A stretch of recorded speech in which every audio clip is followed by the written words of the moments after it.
Well, happening now, President Obama takes a few swipes at Fox News during his pre-Super Bowl interview with Bill O'Reilly.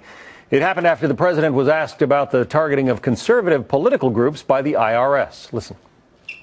Some people are saying is that the IRS was used at a local level in Cincinnati, maybe other places, to go after. Absolutely wrong. But how do you know that? Because we still don't know what happened there. Bill, we do. That's not what happened. Folks have, again, had multiple hearings on this. I mean, these kinds of things keep on surfacing, in part because you and your TV station will promote them. That exchange also shining a light on another jab at Fox, apparently by former Secretary of State Hillary Clinton, who wrote on Twitter, quote, "It's so much more fun to watch Fox when it's someone else being blitzed and sacked." Hashtag Super Bowl.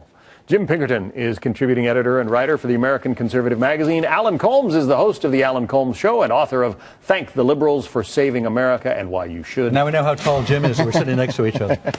Both of them are Fox News contributors. Alan, probably fair to say you and Bill O'Reilly don't agree on much, but you did suggest, sitting down, that he got a lot of material covered in that short time. He did. I did. He did a lot in 10 minutes, which is hard because, as I said to you off the air, President Obama does tend to speak in paragraphs and not short little sound bursts. So Bill did get a lot in there. So the interruptions are sort of required from someone who used to teach. You have to tread a very careful line, which Bill does very well, which is that you don't want to be seen as interrupting the commander-in-chief. On the other hand, you want to get to enough questions to make it a full interview. So it's a difficult thing to do. What I heard from the president, Jim, was a lot of what we've heard before. Nothing here. Let's go. Well, he seemed pretty mad about the IRS scandal last spring, but I guess he's calmed down since it got to him.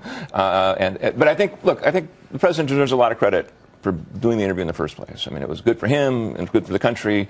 And because O'Reilly did get a lot of questions in, you got some interesting answers. For example, when the president said, I don't have time to think about the fumbles about healthcare.gov. I only think about the next play, which tells you something about his management style. If you don't fix fumbles and you don't stop fumbles from happening, you're not going to get a next play. And so, for example, on the front page of the Washington Post today is an article about a problem with healthcare.gov, yet again, where 22,000 people who sent an email saying, well, something wrong with my policy, the billing isn't right, whatever, have gotten no answers whatsoever. And that doesn't even include people who might have phoned in or called or visited or sent in letters like that. So the White House is clearly not picking up the fumble on the healthcare problem. Don't forget, he also mentioned that now 3 million people have signed up, all the Medicaid, Medicare people, all the people have signed up. The surge has taken place since the problem with the website, which he was right to point out. Here, Alan, maybe you can read this. Let me see. This is the liberal Washington Post. How dare they?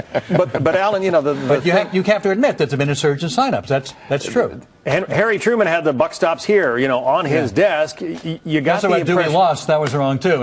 You get the impression. I mean, the president said that he holds people accountable and so forth, but there really hasn't been a lot of that in that's not true. And IRS episodes. People resigned. There are resignations from the IRS. It's not true that people were not held accountable. And because he didn't fire Kathleen Sebelius, as Bill O'Reilly suggested he should have done, does not mean that people are not held accountable. Well, how does it mean they are held accountable? Well, because one person wasn't let go. Well, did we not lose the head of the IRS? Were there not other people who were also the head of the IRS was outgoing anyway. Okay, but fine. He left sooner than he would otherwise have left. Sebelius has said, look, I'm responsible, and the fact that the president leaves her there, that makes Obama responsible. So he's only good in your eyes if she's fired. She becomes the fall person. That makes it okay. I think it's one of the biggest snafus in governmental history. Right, but she's not a web person. That was not what she did for a living. She was sitting there waiting to see it happen, and it didn't happen. I mean, well, maybe he should fire her to make you and Bill O'Reilly happy. Then everything will be fine in America. There was also this exchange between the president and Bill O'Reilly about Benghazi. Listen. Your detractors believe that you did not tell the world it was a terror attack because your campaign didn't want that out. Bill, that's what they believe. And they believe it because folks like you are telling them that. I'm not telling them that. I'm asking you whether you were told it was a terror attack. And what I'm saying is that is inaccurate. All right. So, Alan, what do you think about that? Benghazi has been pushed by conservatives since before Romney lost the election, hoping it would change the result of that election. That's already been investigated by Mike Mullen, former chairman of the Joint Chiefs of Staff, Thomas Pickering, ambassador, and they have come to the conclusion there was no cover-up. It was a tragedy, not a cover-up. I don't know what piece of information. And as Obama pointed out yesterday, he said act of terror. A day later, he said terrorist act. A week later, there is no cover-up. If it is, I'd like to know what you think or conservatives think is being covered up. They keep doing this to try to hurt Hillary Clinton's chances to be the next commander-in-chief. That's what this is about. Well, the Senate committee that took a look at it found that there were lots of problems in the lead-up and the response to Benghazi. Here is one of the conclusions. This from the minority on that committee. They wrote, the failures of Benghazi can be summed up in this way. The Americans serving in Libya were vulnerable. The State Department knew they were vulnerable, and no one in the administration really did anything about it. The intelligence and warnings from the field were met by this administration with a deafening silence. The 4 Americans who perished in Benghazi deserve better from their country. Sorry, I didn't know you're still reading them. Sorry.